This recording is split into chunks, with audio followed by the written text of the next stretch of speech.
Hello વિદ્યાર્થી મિત્રો, આજે આપણે જોવાનું છે પ્રમેય 9.8. હવે પ્રમેય 9.8માં તમને શું કહેવા માંડે કે એક જ વૃત્તખંડમાં આવેલા ખૂણાઓ સમાન હોય છે. સમજાય? જોઈએ. જો આકૃતિ પહેલા બનાવીએ.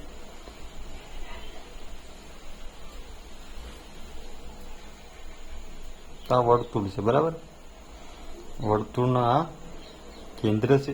કેન્દ્રનું નામ આપી દઈએ આપણે, ઓ નામ આપી દઈએ, બરાબર. એક જ વૃત્તખંડમાં આવેલા ખૂણાઓ સમાન હોય છે. હવે જો વૃત્તખંડ બનાવીએ પેલા.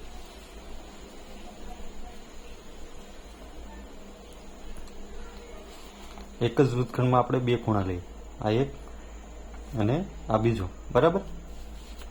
આનું કનેક્ટ કરવું.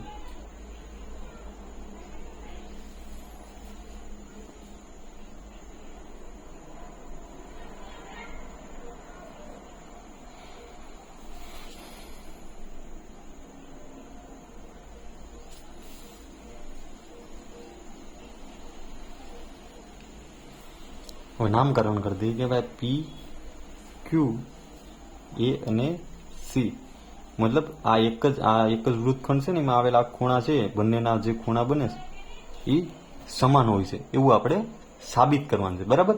તો એના માટે પેલા પક્ષ લખીએ. પક્ષમાં શું લખવાનું, શું આપેલ છે તમને કે ખૂણો પી એ ક્યુ અને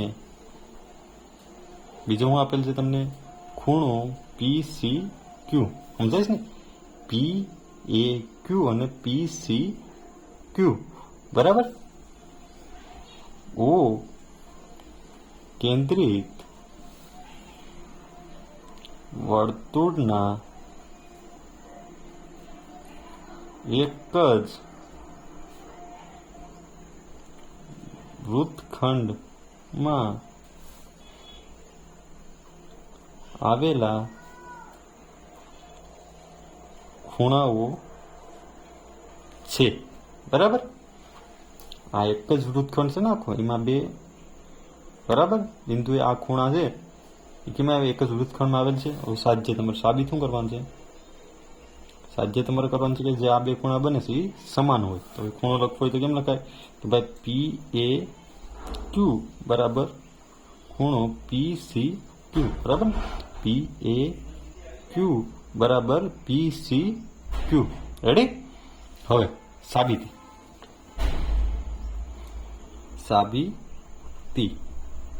હવે સાબિતીમાં લખવું હોય તો પેલા લખવાનું કે ભાઈ શું છે, પી એ ક્યુ છે અને ખૂણો પી સી ક્યુ એ ઓ કેન્દ્રિત વર્તુળના એક જ વૃત્તખંડમાં આવેલા ખૂણા હોવાથી પ્રમેય 9.7 મુજબ. હવે પ્રમેય 9.7માં શું હતું કે ભાઈ જે આ ખૂણો બને, બરાબર, પી ઓ ક્યુ નો, બરાબર, એ જે પી ઓ એ ક્યુ છે એનાથી આ કેવો હોય, ડબલ હોય ને, તો પી સી ક્યુ છે એ બી આનાથી આ ડબલ હશે ને, બરાબર ને. આ ખૂણો છે એનાથી ડબલ આ હશે, આ ખૂણો એનાથી ડબલ આ છે, એવું આપણે સાબિત કરી ગયા ને આની પહેલાના પ્રમેયમાં. ન જોયો હોય તો મારો વિડીયો આપેલ જ છે પ્રમેય 9.7નો, એ જોઈ લેવાનો, બરાબર. એમાં એક જ હતું, બરાબર. આમાં બે બિંદુ લીધા, મતલબ બે બિંદુ લીધા, તેનો મતલબ શું થાય કે ભાઈ પી એ ક્યુ છે એનો જે ખૂણો છે એનાથી ડબલ આ ખૂણો હશે, એવી રીતે પી સી ક્યુ છે એનો જે ખૂણો છે એનાથી ડબલ આ ખૂણો હશે, બરાબર. તો આપણે લખવું હોય, આનું લખવું હોય કે ભાઈ પી ઓ ક્યુ નો આ ખૂણો પહેલા લખવું હોય તો કેમ લખાય, તો કે ખૂણો પી ઓ ક્યુ બરાબર 2 પી એ ક્યુ. રેડી? પી ઓ ક્યુ બરાબર કોના થાય, પી એ ક્યુ ના ડબલ જેટલો થાય. રેડી? એવી રીતના આમાં લખવું તો પાછું પી ઓ ક્યુ બરાબર શું લખી કે પી સી ક્યુ, કેવો ડબલ થાય છે. તો આમાં લખવું તો પી ઓ ક્યુ બરાબર ડબલ ખૂણો કેવાનો, પી સી ક્યુ, બરાબર. આનું નામ આપते આ સમીકરણ 1 અને સમીકરણ 2. તો શું લખાય? આથી સમી 1 અને 2 સરખાવતા, મતલબ POQ ને POB બે સરખા છે ને, તો આની બરાબર આ લખી કાય ને, તો આમ લખી કાય ને કે 2PAQ બરાબર 2PCQ.